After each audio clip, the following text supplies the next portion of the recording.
Hi babies, this is Miss Bush in the classroom. This is just a quick video. This is going to be less than 5 minutes. I'm hoping that you're able to see the problems that are written on the board already, because these problems are the perfect cubes. Baby said they were having trouble with understanding the cubes formula. I do have a video where I worked some cubes. But please understand that if you have a cubes minus b cubed, that is the difference of cubes, and you use the following formula. The identity, polynomial identity, which is a minus the quantity of a minus b times the quantity of a squared plus ab plus b squared. Now this ab here is to the first power, and likewise this ab here is also to the first power. So what we're going to do is we have to understand and know our perfect cubes. I wrote them down over here on this side. So we have our perfect cubes for 1 through 7. And here is how we will break those problems down. So given the following problems as cubes, they will appear on your test as x cubed minus 1, x cubed minus 8, x cubed minus 27, x cubed minus 64, x cubed minus 125, and x cubed minus 216.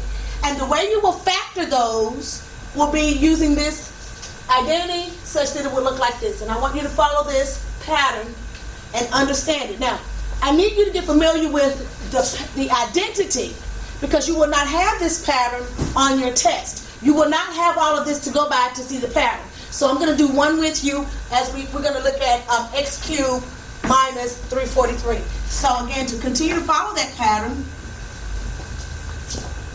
if you saw x cubed minus 343, you would actually take this first term to the first power. It's x to the third power, but you're going to take it x to the first power, which you will have x. You have the 343. You want 3. This is 7 to the third power.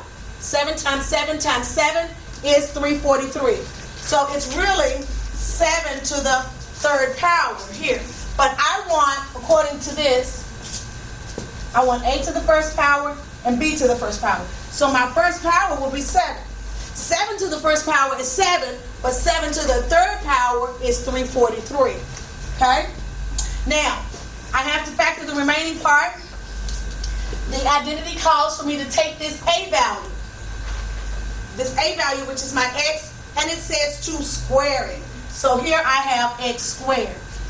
It also tells me to take my b value, which in this case is 7, and over here at b value, it wants me to square my b value. 7 squared is 49. Then last, it tells me to take my ab value, to the a and b to the first power, and multiply them together. Well, down here I have my a and b to the first power, so I'm going to multiply them together, and that's going to be 7x. And you have to obey the signs. The signs go with soap. Remember soap. This is the sign we start with. It's a negative. So this one will stay same. That's your S. O for opposite.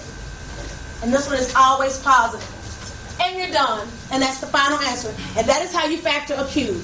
The expectation is that these types of problems, once you identify that it belongs to this pattern, which is the difference of perfect cubes, the difference of 2 cubes, once you identify that, it should take you approximately 15 seconds, possibly 30 seconds at the most, in order to follow through with the identity. If you have any questions, please, you can call me on my cell phone. Thank you, babies.